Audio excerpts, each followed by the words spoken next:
To celebrate the Minnesota Vikings win last night, Skol Vikes, I'm going to do a story time about Darren Sharper, a serial essayer and former Minnesota Viking, because I know how to party. Also, being an NFL fan, when I have all of this knowledge of all of the horrible things that some NFL players have done and what NFL has done to sweep it under the rug, it's hard. But to start off, a few years ago, the Minnesota Vikings were in Los Angeles to play the Rams.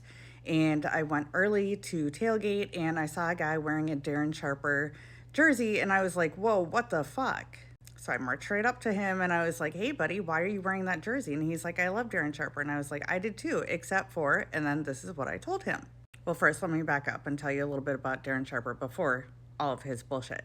He was drafted by the Green Bay Packers, and in his rookie year, they won the Super Bowl, and then he went on to the Minnesota Vikings for a while, and he was my favorite player. He was a safety, and then he moved over to the New Orleans Saints in 2009, and they won a Super Bowl. That was the Bounty Gate season, and they beat the Minnesota Vikings in the NFC Championship, and I definitely cried. By 2011, he had retired and he was on his way to becoming a commentator.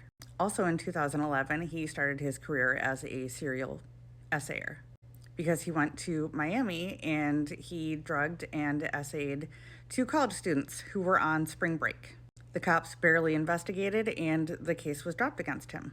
He appeared to take a 2-year break, or survivors did not come forward because he didn't start up again until 2013. That was when, in February, at a pre-Super Bowl party in New Orleans, he helped drug a woman and then a buddy of his essayed her.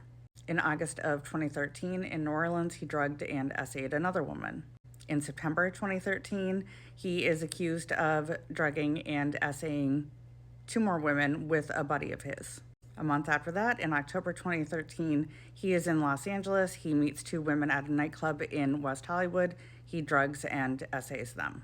And then a month after that, in November 2013, he is in Scottsdale, Arizona, and he drugs 3 women and essays 2 of them. The third one locks herself in a room. 2 months after that, he's back in Los Angeles. He's back at the same nightclub in West Hollywood where he picks up 2 women. He drugs both of them and essays one of them. And then one fucking day later, on January 15th, 2014, he is in Las Vegas. He'd just been in Los Angeles the day before, but he's in Las Vegas. He takes 2 women to his hotel suite where he drugs and essays them.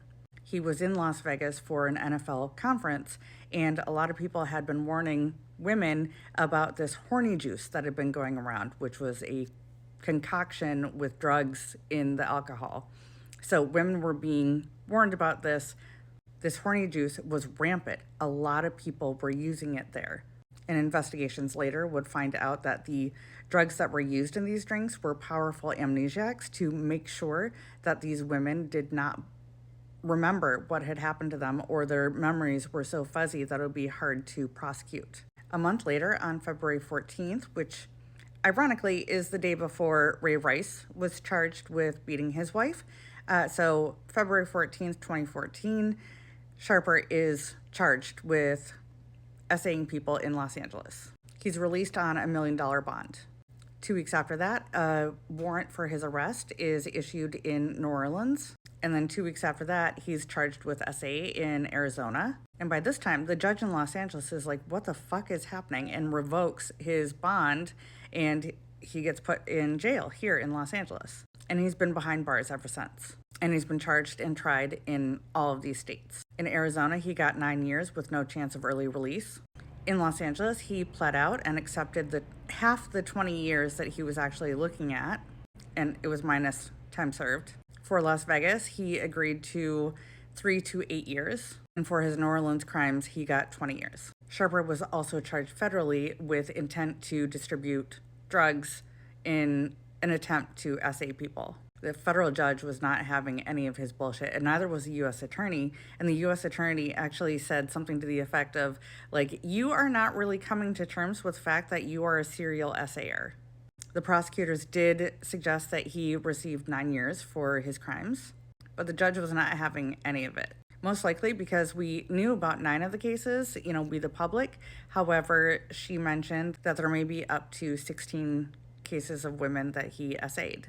Obviously, she can't sentence him for that, but she can ensure that he gets almost the maximum. So she sentenced him to 18 years in prison. So all of these numbers add up, and you would think that he would be in prison for the rest of his life. Unfortunately, the decision was all of these sentences would be served concurrently, which means that he could be out as early as this year, but he will definitely be out by 2034. That's 9 years away. Meanwhile, his survivors have to live with what he did to them for the rest of their fucking lives. It is crazy to me that not everybody knows about Darren Sharper and what he did to these women. It is also equally crazy to me that I can have this knowledge. I do a lot of research on a lot of these players and what they have done to women, to other people, to themselves. And yet I'm still a Vikings fan. I still watch the game. I think it's partially nostalgia. I think it's partially, I don't know what it is, growing up with my dad covering the games. So I guess the only thing that I can do is make sure that these stories are told that not a lot of people know about, because it is problematic. The NFL is incredibly problematic. It's racist, it's misogynistic, it covers up all of the crimes. I'm trying to work through all of this. So for right now, the day after the Vikings' first win of the season, I figured it'd be a good time to tell this story. I don't know if anybody else feels the way I do. I don't even know if anybody's still watching. But I figured the least I can do is use my platform to get these stories out there. Skol Vikings.